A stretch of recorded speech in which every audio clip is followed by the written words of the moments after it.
Hey y'all, happy Monday. So I made a post earlier today and I said I was going live. I've been on the radio station a few nights last week and I have some things coming up. So I just decided to go live tonight, and happy Father's Day to all the fellas for yesterday. Happy Father's Day. But today, the topic that I wanted to go live on, and I asked if anyone wanted to come on with me, and a couple people inquired, but they, I guess, are too shy to come on. But the question that I posed today was, if you had an absentee father, was your father absent by choice or by force? So I'm going to get right into it because I know that people, hey friend, I know that people, want the meat. So I'm going to get right to it. So the question again was, if you had an absentee father, was your father absent by choice or by force? So those that know me intimately know that my father was in prison for 27 years. He got out of prison, and I believe like 4 months later, he passed away. Hey y'all, hey everybody. Anyway, when I was a young girl and my father went to prison, as a young kid, I believe that my father was gone by force, meaning he's in jail. The system put him in jail, right? That's my young belief. As I got older, going into my older teenage years, young adult years, something in my mind started to shift. And as I started to go back and actually figure out why he was in jail and his history, at that time, I realized that my father was gone by choice. And now, back then, I was, I guess you can say, bitter, because I'm here growing up without a dad, right? And so many things, so many bad choices have been made. And a lot of those, I believe, would have not been made, or better choices would have been made had a consistent, persistent, present father been in my life. So I'm saying that to say, when I was young, I felt like my father was gone by force because he was in prison. So there was nothing he can do. He was gone by force. But as I started to realize, his choices is what made him be away from me and my brother. And at the time, I'm thinking it's just me and my brother. And then I grow to know that he has several other children in other cities. And so at that time, I'm young. I don't believe I was married yet, but I was in a relationship, married for 18 years. And going through what I'm going through in life, I start really like doing some groundwork. My brother at the time had already discovered, why my dad was in jail and so on and so forth. So he felt the way about it. He stood on that, and that's what he was going with. He didn't want anything to do with him. But as y'all know, most girls gravitate to their father a lot. Most boys gravitate to their mother. And I always felt like, no matter what they say my dad did or whatever he was in jail for, if he never wronged me, there's nothing you can tell me about my dad. In the same way with my mom, nobody could ever tell my brother anything about my mother. But when I started to go through life on my own, and like I'm really growing and learning and having all these missteps in life, I'm realizing, no, you made the choice to be out of my life. And hey y'all, hey Damien, hey Desiree, Pauline, Tasha, hey Anna, hey Mika, hey y'all. Anyway, sorry. But as I'm going through life, I'm realizing my dad made several decisions, not one decision, but several decisions that landed him in prison. So by choice, he was not in my life. And so I became bitter. Didn't talk to him, didn't see him much. When I was younger, I would go with my grandmother and visit him in prison.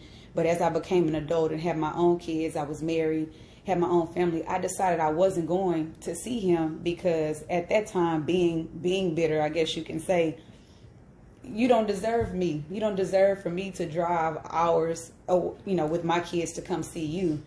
And that was an immature mind. But I also started to think, now as I'm healing and growing and giving, wanting so much grace in my own life, I started to give my father grace, because I realized like everybody is the way they are for a reason.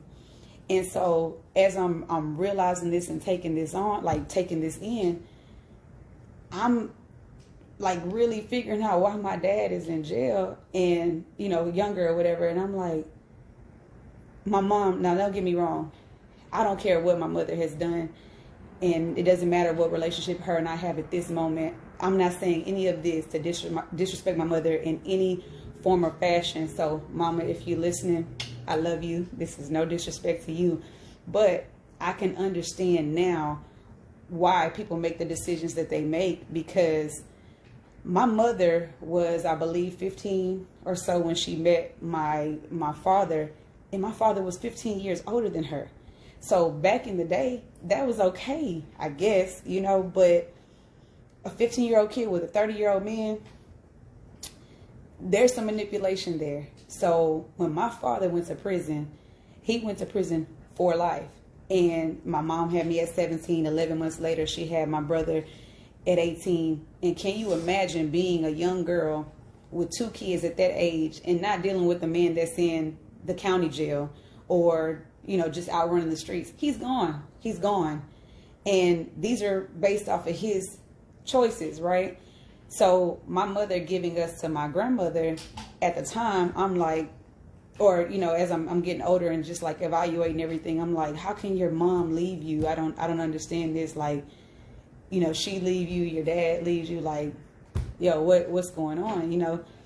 Anyway, saying all that to say, I went through so much in my childhood and young adult years because I didn't have a present father.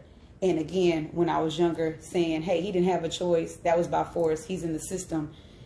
And then growing older and saying, no, that was a choice because you had been to jail several times before I was even born. You're 30. My mom's 15. You've been to jail, right? So even with the other kids that you had, you're making a conscious decision and choice to keep doing whatever it is that you're doing to keep landing you here, right? So as I'm growing up and going through what I'm going through in my marriage and relationship and, you know, kids or whatever, I remember, you know, splitting up with my ex-husband in 2012. And when I would go see my father, he was one way, speaking to me just like this. But when he would write me, it would be like, when this letter reaches your most precious hands, blah, blah, blah, right? And when I was separated from my ex-husband at the time, I wrote him, and when I say I went in on him, I went in, and I'm like, cut the bullshit. It's pretty much where I was at. Like, you don't talk to me like this when I'm in your face, but you write me like this. I'm like, I needed you. You know what I'm saying? Had you just been present, I maybe could have been a better wife, you know, knew what it was like to be a wife or be a mother, because I didn't have a good example of that either. But I could have known how to love my husband or whatever, you know what I'm saying? Or you could have helped me with that. So I go in on him, right? And I'm like, don't ever write me again if this is the way that you're going to write me, and I'm not coming to see you again, right? So when I tell you I got the realest letter back from my dad at the time, and he was like, at first he said, you know, the Bible says, you know, to train up a child in the way that you want them to go, and they'll never depart from it, so on and so forth. Sir, you were supposed to do that years ago. I'm now in my 20s. How are you going to try to train up an adult, right? Like, don't come to me with that now. Like, are you serious? So again, it's heated now. Now, listen, we're having a conversation and I can be heated with you, right?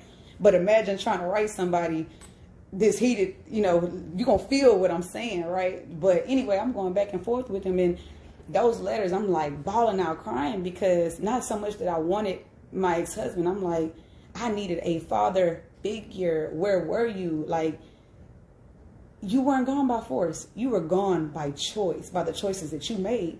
So I let him know all of that too. Like, you were not here because you decided not to be here. And how you decided not to be here was doing what you were doing in the streets, right?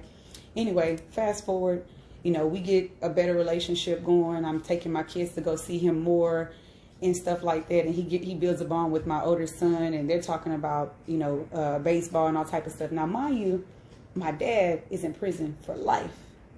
or so I thought, right? So my mom would tell me, hey, cousin, my mom would tell me, like, hey, your dad, she would say certain things. She never would just like downright down my dad, but she would be like, hey, be careful because he's a manipulator, so on and so forth. Now, bringing it back for anybody that just jumped on, when my mom met my dad, she was about 15, he was 30.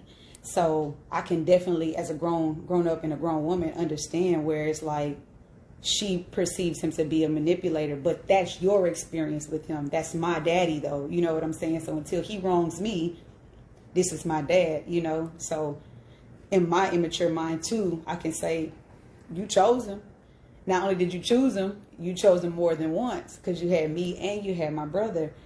And that's like a slap back on me, because I was with my ex-husband for 18 years and we're better now. But when we were going through it, I was like, I can't stand this dog. I can't stand this dirty dog. And you have to look in the mirror and say, ma'am, you chose him, and you chose him 3 times when it comes to children, right? So anyway, everybody has to own their shit, right? Own your shit. Like, ma'am, you didn't make 1 mistake. You didn't make 2. But 3, sis, like, come on. Anyway, it's ain't about me. It's not about me. It's about my daddy. Anyway, so fast forward, I'm thinking my daddy's in jail for life, right? So the manipulator thing comes up when my mom's saying, be careful, he's a manipulator. So in 2014, on my mother's birthday, he gets released from prison, right?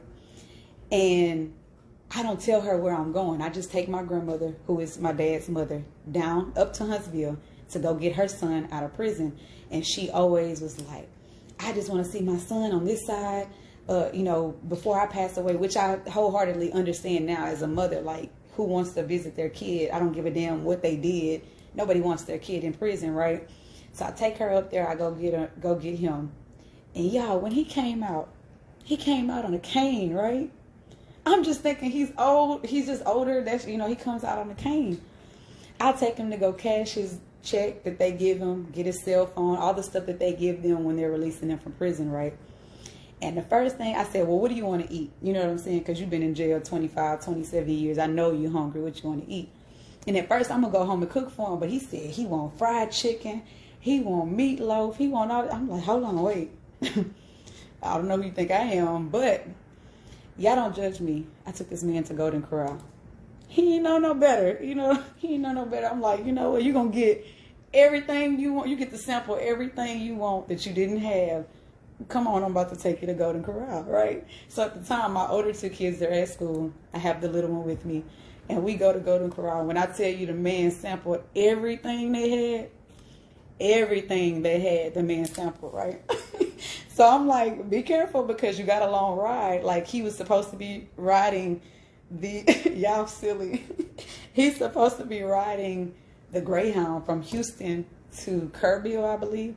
So I'm like, you got a long ride. So, bro, you better use the restroom at my house before you get on that Greyhound, because you had a lot of things to eat, right? Anyway, y'all, I bring him back to my house. And this is the first time I've been with my ex-husband. I was with him from 2002. So he's released from jail 2014. So in those 12 years, this is the first time that he's meeting my husband face to face. He had already met my children, but, you know, anyway, like, this is the first time he's meeting my ex-husband, so they have their conversation. But what I realized, y'all, when I took this man to Golden Corral, he got out that car without that cane. Now, hold on. You limped out of Huntsville prison into my car. So how did you get out of prison? Did you manipulate these people? You know what? So come to find out, yeah, this is not, it's crazy, right? He was so old. I believe he was like 50 something. I don't know exactly how old he was at the time, because this is 2014. I don't even know. My mom is like 54, 53 right now. And he's 15 years older than, I don't know. Y'all do the math. Anyway, this man limped out the prison. But when he got out the car to Golden Corral, he walked on his 2 feet upright, just like I did. So come to find out, you were released early because they consider you to no longer be a threat to society. So, all right, he's done his 25, 27 year stint, let him out. So it didn't strike me at the time when he got out and walked. But anyway, that's the point I'm trying to make. I bring him back home. He meets my ex-husband, and I take him to the Greyhound station. Y'all, that was the last time I ever seen my daddy living again. So he goes to Kerrville, and he's in Kerrville, and we're, building a relationship on the phone. He's building a relationship with my kids on the phone. And I, at the time, was not career at the post office yet. And he would be calling me. Now, mind you, when he got there, he was paroled there. So his dad did not allow him to parole in the house. They had a trailer in the back of their home, so he paroled there. But he was not to go 100 feet away from where he was paroled at, meaning he couldn't even go in their house. But he did have like somewhere he was supposed to be like 2 times a week for some type of meeting. So one of his cousins would pick him up, take him there, and he had like 45 minutes to an hour to get back home. And she would take him to Walmart just to get out, buy what he needed or whatever. But he would call me on the phone and complain about him not being able to go out and do what he wanted to do, and he still felt like he was in prison and so on and so forth. And at that time, if y'all know, the post office is swamped. November, December, we're swamped.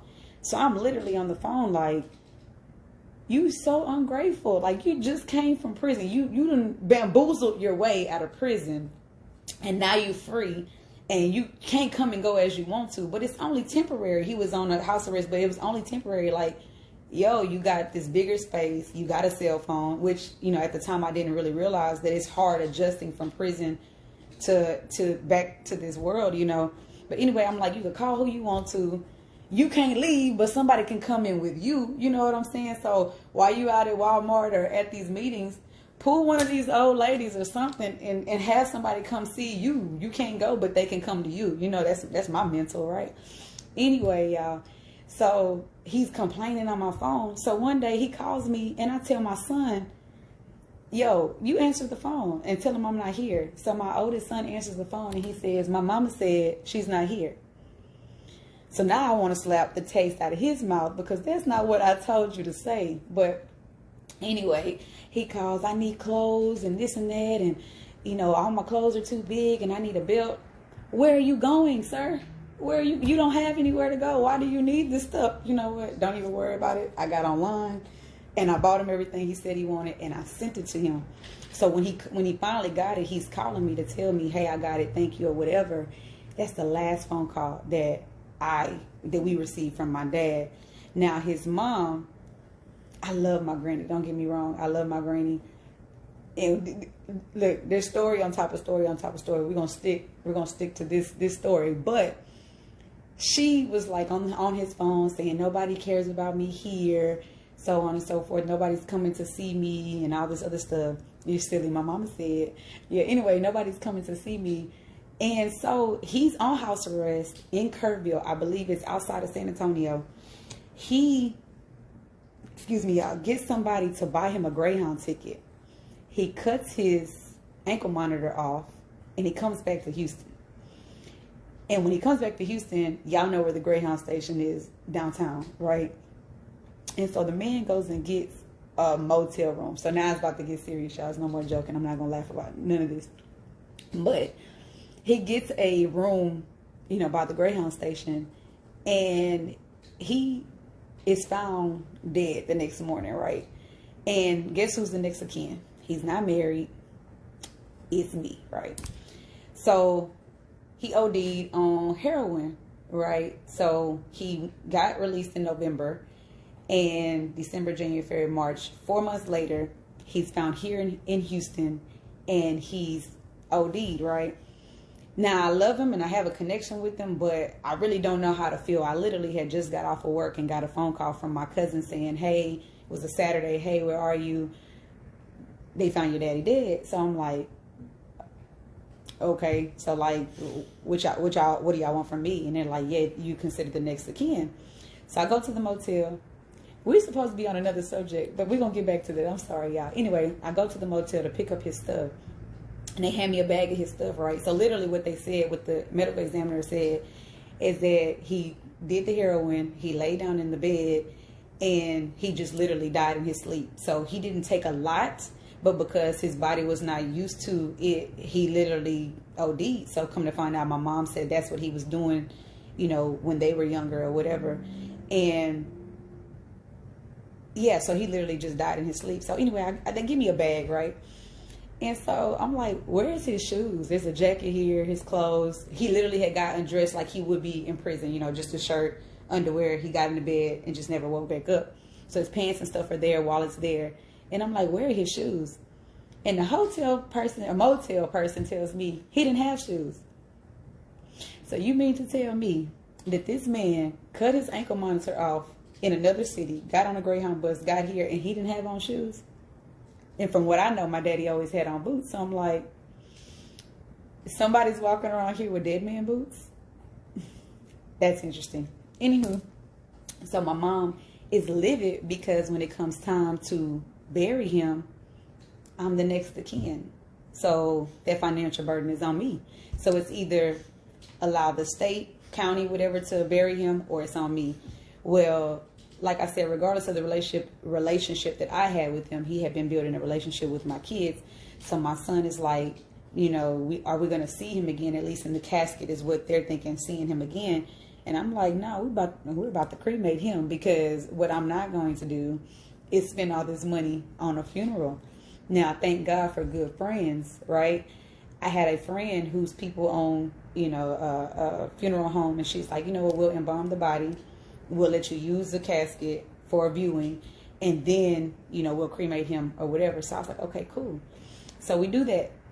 Now, y'all can say that's not your place. You should have let whoever do whatever, you know, let somebody else bury him or whatever. But I just feel like the more now that I'm grateful that I made that decision then, the more that I'm getting to know myself spiritually and in the word, I'm like, you know, honor your mother and your father. Regardless, honor your mother and your father. So anyway, I pay for it, right? And we get there. Now let me just tell y'all about the shit show real quick, and we're gonna get back on topic. My mama always has a knife. Mama, if you're watching, I'm sorry, but my mama always has a knife on her, like always. You're not gonna run up on my mother. You're not gonna run up on my mama. Let's just say that. And maybe that's where I get a little bit of my ways from. Well, you know, she walks in, she has her knife in her back pocket, and I believe she came in later. But I'm in the front with my granny, right? I'm in the front with my granny, and this lady comes in, and she's screaming like, ah! I'm like, who is this lady? Come to find out, she's one of my older brother's mothers. Ma'am, you were here way before my mother, and my mother came in and she wasn't doing all that. So I'm just like, what in the hell is going on? Okay, anyway, y'all, this funeral, I'm in the front, the lady comes up, she speaks to my granny, and she doesn't speak to me. I don't give a damn what you're mad at. I don't care who you're mad at, but you're going to respect me. Listen, I paid for this. I knock all this shit over. That's how I felt. I knock everything over in here. You're not going to disrespect me at my daddy's funeral. That's how I felt. So when my mom came in and found out, she's like, where's the bitch at? Where's she at? I'm like, oh, wait, mama, this is not the time. This ain't the place. You know, no, hold up. You know, I don't know what's really going on. So anyway, whatever the case, we get my dad situated, we get him cremated or whatever. Yeah, to this day, why do I still have my daddy's ashes in my room in the closet? I just thought about this. I like never went and released them anywhere. Everywhere I move, my daddy's coming with me, and I don't have him somewhere up honoring him or anything like that. Like literally, I'm packing my daddy around as I'm moving. We're throwing, you know, hey, boom, there goes the ashes or whatever. So anyway, my mama, she got a whole nother another suggestion on what we should do with the ashes. But hey, we're not gonna do that. I was saying all of this to say, y'all, as I'm growing and I'm learning myself and I'm learning grace, I started to just think that even though my dad made bad decisions and choices that made him, you know, that landed him where he ultimately was, prison for all of my life pretty much, I don't really know how he was raised. I don't really know what he had been through. So for me to like just say, hey, you know what, I don't know what he's been through. At the end of the day, this is how God brung me into this world, and I'm going to honor my mother and my father regardless of what happened or whatever. I really think about that heavy. Like, yo, your dad, you parole to your dad's house, and he doesn't even let you stay in his house. He puts you in and maybe he did it because he's like, he needs his own space. You know, he put him in a trailer, maybe because of that. But maybe he didn't want to deal with him either. He just didn't have anywhere else to go, because he tried to parole in my house. But because my kids were underage, he couldn't parole in my house. And you weren't going to parole in my house because I was not taking on that burden, right? Anyway, I'm just saying, like, the same thing with my mother. Like, I extend her so much grace, and I love her so much, because no matter what decision she made, like, I wasn't raised by, you know, my mother most of the time. Definitely wasn't raised by my dad, because of course he was gone. But I show so much grace to my mother now, because she was 17, 18 with 2 kids. Like, she had raised her brothers and sisters. She got pregnant by a man 15 years older than her, and then he went to jail, or he went to prison for life. So as any other mother, I would assume I'm gonna tough it out. That's just who I am. But let me go put my kids in the best place possible, right? But I really feel like if my father had not made the choices and the decisions that he was making, my mother may have not made the decision she was making. So I'm not pointing fingers, but I am saying everything is a cause and effect. Like, for every, what they say, every action, there's a reaction. And I feel like, bottom line, going back, at one point in time, I felt like my father was no longer was not in my life. Initially by force, because he was in the system. Then by choice, because you made several different choices. But matters that it was by choice or by force, I can forgive him for whatever reason, because it made me into the person that I am now. I'm the first person in my family to even graduate high school pregnant, 17, just like my mother, 17. But I graduated high school, first person to graduate high school in my family, first person to go to college. But with my father not being there, I didn't pick the right man. You know, I didn't pick the right husband. And I'm not regretting anything. I don't regret anything or anyone in my life, because everything is to teach us and to make us better and, you know, wiser, of course. But going through that, I would have known what man not to pick, you know, what to stay away from. So unfortunately, you know, that's, like I said, for every cause and for every action, there's a reaction. And had my father been there, I may have not picked the husband that I picked, right? So I extend him grace. I forgive him for everything, because at the end of the day, he may have not got the love that he wanted and he needed. And before he went to prison, he was on drugs bad. Why he was on drugs bad, I don't know. But these are things that we learn after the fact. So I'm saying this to say, whether your father was present and not the best father, or your father wasn't present, for whatever reason, just extend the grace to them. Because a lot of times some mothers are bitter, and they're keeping the father away from the kids. And I hear all day long, well, if you want your kids, go and fight in court and so on. It's not that easy. I've been in situations, and I know men that's been in situations that pay thousands and thousands of dollars to only get, what, standard visitation every other weekend.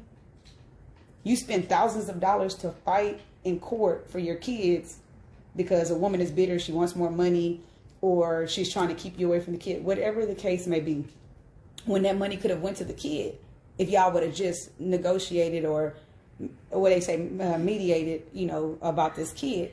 But I'm just saying, like, it doesn't matter why your parent is not there. You don't know why they were making the decisions they made. Drugs is a hell of a thing when people get a hold of that. Like, it's not easy to shake. It's just not an easy thing to shake. So I don't judge in that capacity. But I can say that I had a lot of ups and downs because my dad, or a lot of downs because my daddy wasn't there, because my mother wasn't there. And at this age, with everything that I've gone through in my personal life, I can still extend that grace to my daddy. Like, I still love my daddy. My mama, I love her. Like, we get into it. I ain't gonna say like cats and dogs, but when we're into it, we're into it. But I extend my mother so much grace, because while my mother was out doing whatever she was doing, I'm glad she didn't drag me around. I had the choice to go be with my granny. Unfortunately, she drugged my brother around, and my brother's in prison.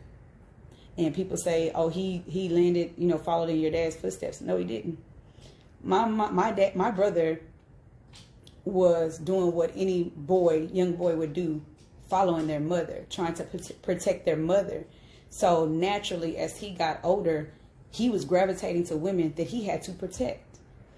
And that landed him in prison, trying to protect the woman, trying to be everything to a woman he didn't know how to love right.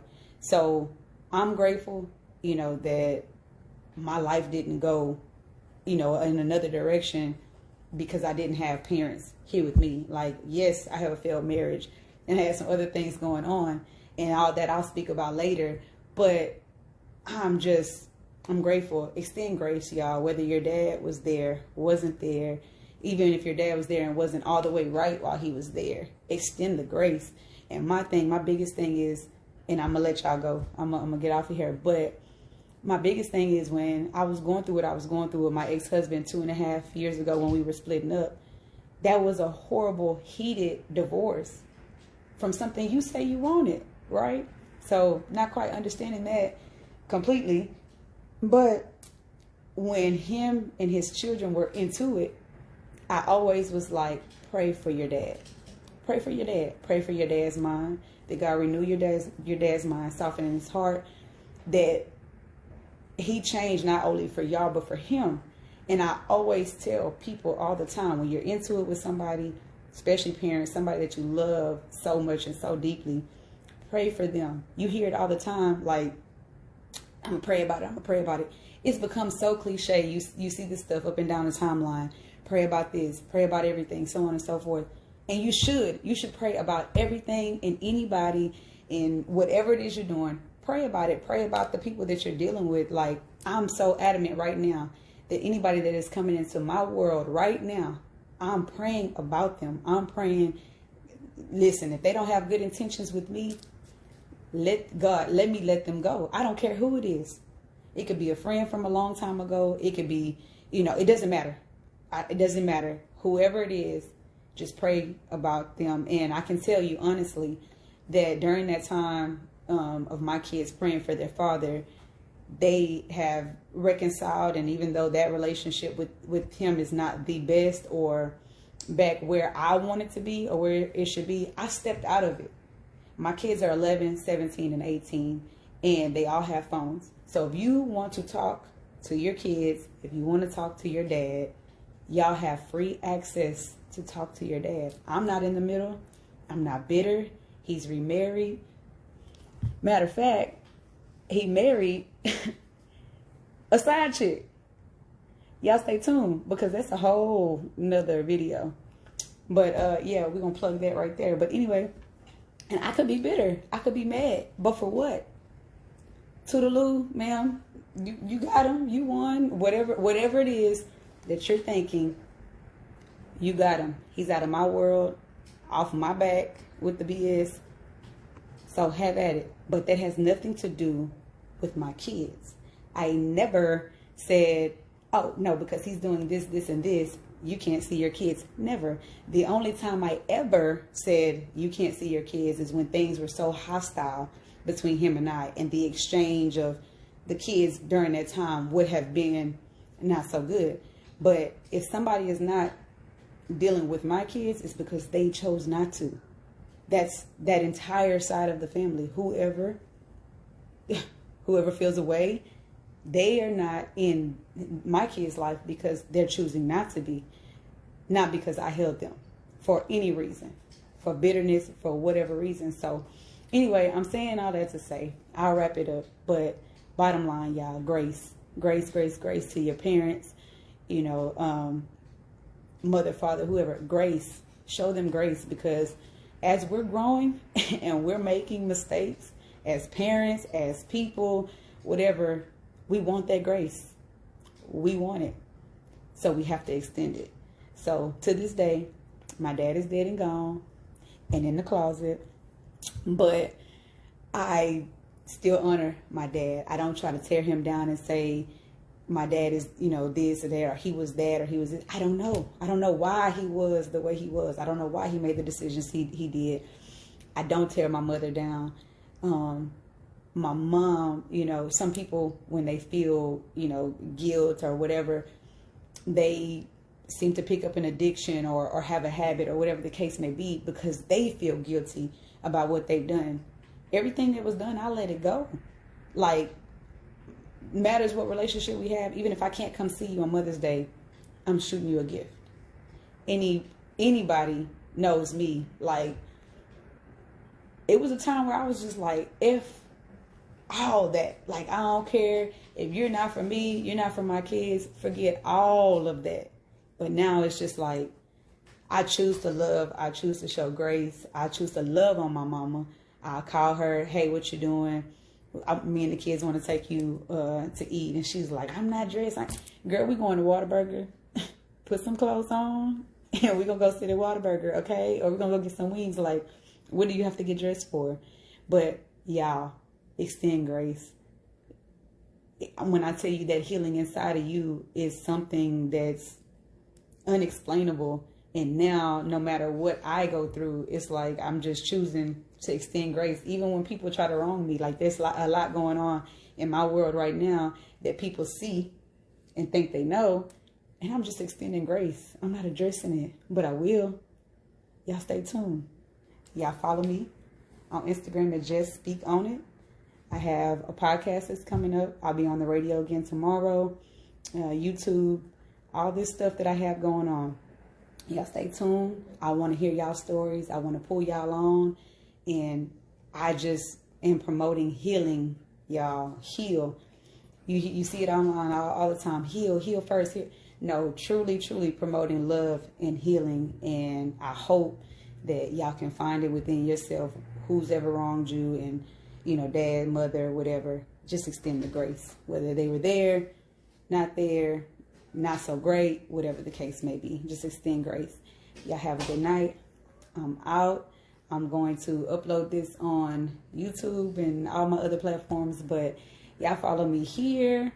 Follow me here. Y'all got my personal page, just JUSS_ Jess Marie, Instagram, Snapchat, TikTok, all that old good stuff. Y'all just follow me. I have a lot of great things going, and peace and love to everybody. Love y'all.